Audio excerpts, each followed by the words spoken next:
Q106.7 weather. Here's your KQNK forecast. Chance for snow today, otherwise cloudy. Highs around 36, north winds 15 to 20 miles per hour. Mainly clear skies. Tonight, lows level off around 11. A mix of clouds and sun. Tomorrow, snow likely. Daytime highs approaching 35. Slight chance for snow Saturday with highs in the mid-40s. Bright sunshine expected. Sunday, a dusting of snow tomorrow through tomorrow night. From the Weatherology Weather Center, I'm staff meteorologist Laura Lockwood. Right now, it's 25 degrees. This Kansas Information Network update is brought to you by Eaton Roofing and Exteriors. I'm Britton Rucker, and here are today's top headlines from 12 News. The Ranger Road fire in Clark County has burned more than 280,000 acres. Evacuation orders were lifted yesterday morning, but firefighters from across the state are in the region working to contain it. An air tanker finally able to help battle fires in southwest Kansas after extreme weather conditions kept it grounded on Tuesday. The Kansas Forest Service says Air Tanker 95 was near Garden City Wednesday, aiding in fire relief efforts in Finney County. Garden City's fire department says the fire in Finney County is now 95% contained. And the Kansas House approves a bill increasing penalties for sextortion. It passed the House Wednesday with unanimous support and now heads to the state Senate. And Wichita, Britton Rucker, 12 News. You're listening to the Kansas Information Network. What I know about courage, I learned from my adoptive mom. She said sometimes you just gotta hold on and know we'll get through this. Mom, we are so high up. Hold my hand. No, you hold my hand. Here we go. Learn about adopting a teen from foster care. You can't imagine the reward. Visit adoptuskids.org to find out more. I learned patience from my adoptive dad. All he had to say was, "Hey, you got this. Just breathe." Hey, we're pretty good. yeah, Might have to start a band. I got it. Learn about adopting a teen from foster care. You can't imagine the reward. Visit adoptuskids.org to find out more. This message is brought to you by Adopt US Kids, the U.S. Department of Health and Human Services, and the Ad Council. I'm Joanna. Your KQNK News is brought to you by the Norton County Hospital, providing the best care right here at home. The Kansas Department of Health and Environment continues to monitor air quality across the state due to the recent wildland fires in western Kansas that began on February 17th due to high winds and dry conditions. Updates will be provided as air quality index results are made available. Wildfires can release large amounts of particulate matter and other pollutants that can form ground-level ozone. Particulate matter and ozone can cause health problems even in healthy individuals. Common health problems include burning eyes, runny nose, coughing, and illnesses such as bronchitis. People with respiratory conditions and cardiovascular diseases, as well as children and elderly, are more vulnerable to experience symptoms. Steps to protect your health on days when smoke is present in your community include limiting or avoiding strenuous outdoor exercise. Vulnerable people need to remain indoors. Keep indoor air clean by closing doors and windows. Stay hydrated by drinking lots of water, and contact your doctor if you have symptoms such as chest pain, tightness, shortness of breath, or severe fatigue. For current air monitoring data in Kansas, visit Air Monitoring Data, KDHE, Kansas. Multiple wildfires have been burning across Kansas beginning on February 17th, when the state began to experience higher winds and drier conditions than normal. Governor Laura Kelly issued a state of disaster emergency declaration before noon on Sunday, February 15th, for fires anticipated from Tuesday until Thursday. Many of these wildfires have resulted in agricultural losses, including the loss of livestock. The Kansas Department of Agriculture has created a page on the KDA website to serve as a single location dedicated primarily to address agricultural impacts from wildfires, where farmers, ranchers, and others in the industry can find resources to assist them in recovery. KDHA continues to work with local, state, and federal partners, as well as agriculture organizations, all of which stand ready to assist as needed. KDA reminds those who are affected that in the early stages of wildfire response and recovery, it is recommended to record and document as much as possible. Photos, receipts, and records of losses will be critical later in efforts to obtain assistance and reimbursement. The Kansas Department of Health and Environment will continue to work with ranchers and veterinarians in the fire-impacted areas to safely dispose of any livestock mortalities. For questions or concerns regarding the disposal of livestock mortalities, please contact the KDHE District Office in your area. The U.S. Department of Agriculture's Farm Service Agency provides several ways to access federal disaster relief funds following a wildfire. Fact sheets about several of those options, as well as links to the USDA FSA website, can be found on the Kansas Wildfire Recovery Resources page. I'm Joanna. I'll be back with more news after this. Join our stellar team at Norton County Hospital. Looking for a workplace where compassion meets career growth? Look no further. If you're ready to embark on a fulfilling journey surrounded by supportive colleagues and opportunities for personal and professional development, we want you to be part of our family. Explore exciting career offerings and our comprehensive range of benefits, including capers, on the Career tab at ntcohosp.com. At Kansas State University in Manhattan, one veterinarian's lab is taking on some of the world's most dangerous animal diseases, often before they become global threats. Dr. Jorgen Reicht, a distinguished professor in diagnostic medicine and pathobiology, leads a high-contaminant research team that studies emerging and zoonotic diseases. Inside specialized lab, his team of experts in virology and immunology, molecular biology, and pathology work in careful coordinated silence, examining tissue samples and running complex tests to better understand how deadly viruses spread and how to stop them. Over the past 2 decades, Wright has built K-State into a national leader in animal disease research. His work has focused on threats like avian influenza, African swine fever, mad cow disease, and even viruses with global impacts such as SARS-CoV-2. The goal is to understand how diseases move through animals and potentially into human populations, and to develop vaccines, detection tools, and prevention strategies. Wright directs major research centers at K-State focused on emerging infectious diseases and has helped secure nearly $80 million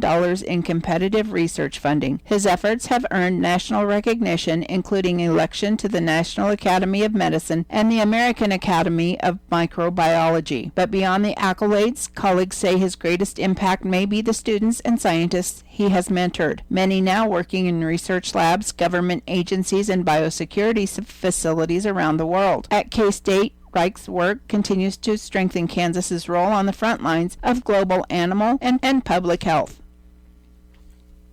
The Kansas Department of Agriculture is accepting applications for fiscal year 26 Specialty Crop Block Grant Program. Funds for the program are awarded to the agency by the U.S. Department of Agricultural Marketing Service. The grant funds are in turn granted to projects and organizations to enhance the competitiveness of specialty crops by leveraging efforts to market and promote specialty crops, assisting producers with research and development relevant to specialty crops, expanding availability and access to those crops, and addressing local, regional, and national challenges confronting specialty crop producers. These crops are defined by the USDA as fruits, vegetables, tree nuts, dried fruits, horticulture, and nursery crops, including floriculture. Applications will be evaluated by a team of external reviewers. The team will rate proposals on their ability to successfully enhance the competitiveness of the specialty crop industry in Kansas and make a positive impact on the Kansas economy. Those recommendations will be submitted to the Kansas Secretary of Agriculture,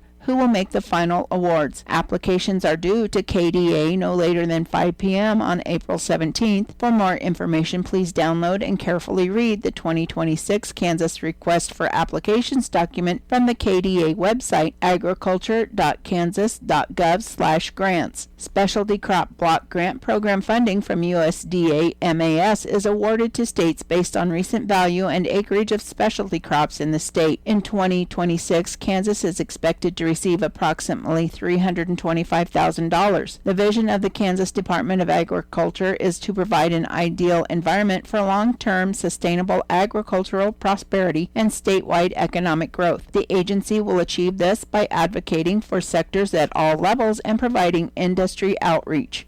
I'm Joanna. Your KQNK News is brought to you by the Norton County Hospital. You can call the Norton County Hospital at 785-877-3351 for all your health care needs. Kansas Agriculture Network News. Good day, everyone. I'm Greg Akagi. The U.S. and Taiwan announced an agreement on reciprocal trade late last week. Dan Hallstrom, president and CEO of the U.S. Meat Export Federation, was in Taipei when the announcement took place. He said the agreement includes significant market access gains for U.S. beef, pork, lamb, and bison. Taiwan is the fifth largest market for U.S. beef, with exports valued at around $650 million annually.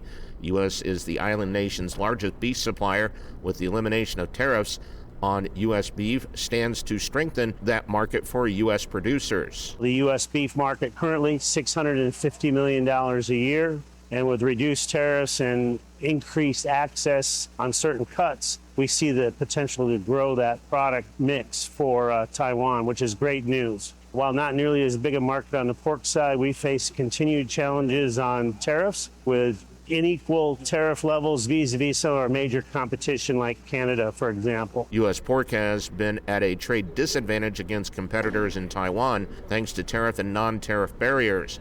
There's also a consumer trust issues in the market related to the country's policy on ractopamine residues. There have been no violations or safety issues related to ractopamine in U.S. pork. However, Taiwan's amendment of its zero-tolerance policy a few years ago generated negative publicity that has been difficult to overcome. We face a real issue with consumer acceptance of U.S. pork in Taiwan, and this will go a long way and not only get us on a level playing field tariff-wise, but hopefully helping us to improve the perception of U.S. pork in Taiwan. Definitely like to thank the Trump administration for their continued work to break down barriers for trade access, and any market that we can grow will work to the advantage of the U.S. cattle and pig farmer. This is the Kansas Ag Network. Hi, Dr. D. I saw something online about a 340B program.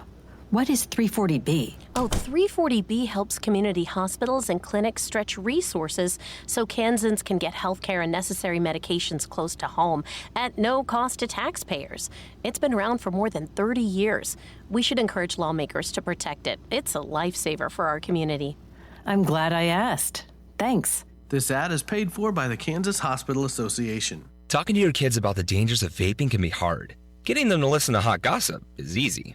So here's some drama you could share with your kid. Dude, did you hear about Cassie and Jake? No, but did you hear that vaping can cause irreversible lung damage and nicotine affects brain development? Nuh-uh. You don't need to gossip if you want to have an open conversation about vaping. So if you want to get tips on when and how to talk to your kids, visit talkaboutvaping.org. Brought to you by the American Lung Association and the Ad Council. Kansas Agriculture Network weather. I'm meteorologist Jennifer Wojcicki on the Kansas Agriculture Network.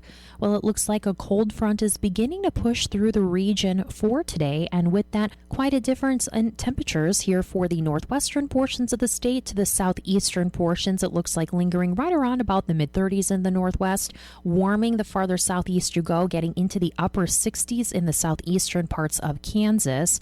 And then also for the northern portions of the state this afternoon, there are some slight chances for some areas of snow showers for the northwestern and north central portions of the state. However, for northeastern portions of Kansas, a slight chance for some areas of rain showers with those temperatures getting into the 50s this afternoon. And along with that, it also looks like we can expect to see mostly cloudy skies for the extreme northern portions of the state and then actually sunshine for the southern half. As we get to tonight, we can expect to see overnight lows dropping down into the teens for the western half of the state, and it looks like 20s for the eastern half. A chance for some snow for north central and northeastern portions of the state here for tonight, but then actually dissipating as we get to the overnight hours, and expecting to see partly cloudy or becoming partly cloudy skies through the overnight as well across the entire state. As we get to Friday, it looks like the northern half of the state is actually expecting to be below average, lingering in the 30s to the lower 40s, and then it looks like mid to upper 40s primarily for the southern half of the state, a few outlying areas around about 50 degrees in southwestern and southeastern portions of Kansas. Mostly cloudy skies skies develop for most of the state by the afternoon hours. Looks like a few areas lingering more of that mixture of clouds and sun, particularly for the extreme southern portions of the state. But it also looks like a few areas of snow showers potentially for the morning hours, more so in the afternoon for the western half of the state into central and north central portions of Kansas, but actually more of that chance for some rain with those temperatures a little bit warmer for the southwestern portions of the state. This is the Kansas Ag Network. The voice of agriculture, Kansas Farm Bureau. The USDA projects net farm income at about $153 billion in 2026. That would be down $1.2 billion from last year's revised number. Farm Bureau economist Danny Munch says the farm income picture looks much different than the last time the USDA made a projection. The biggest surprise from this report is how much weaker 2025 turned out to be. USDA revised their 2025 net farm income number down $25 billion compared to its original forecast. Munch says farmers need a stronger safety net through a fully passed farm bill, increased trade and demand, and addressing rising inputs. And we need more durable policy fixes, or the financial situation for rural America is going to continue to deteriorate. For more information, go to fb.org/market intel and listen again here for more from the voice of agriculture, Kansas Farm Bureau. This is Jay and team for Norton Livestock Market with our early consignments for today's cattle auction at 1 o'clock. In the breeding stock, here's 43 black cows. They're 4 years old, bred to TD Angus bulls for March 1 calving, 1,400 pounds, a really nice set of cows. In the calves and feeders, here's 171 mostly black steers and heifers, 750 to 850, 80 black white face heifers at 700, 70 black white face heifers at 775, 72 mostly black with a few Charolais on them, they're heifers at 825, 66 black heifers at 800, 60 steers and heifers at 550 to 7 1/4. 50 black heifers, mostly 650, 42 black heifers at 800, 10 black, they're mostly steers, 850 to 900, 20 black whiteface and red whiteface heifers at 600. We'd have our usual run of weigh cows and bulls. We'd be expecting more consignments of all classes of cattle by sale time. Hope to see you at the auction. Thank you.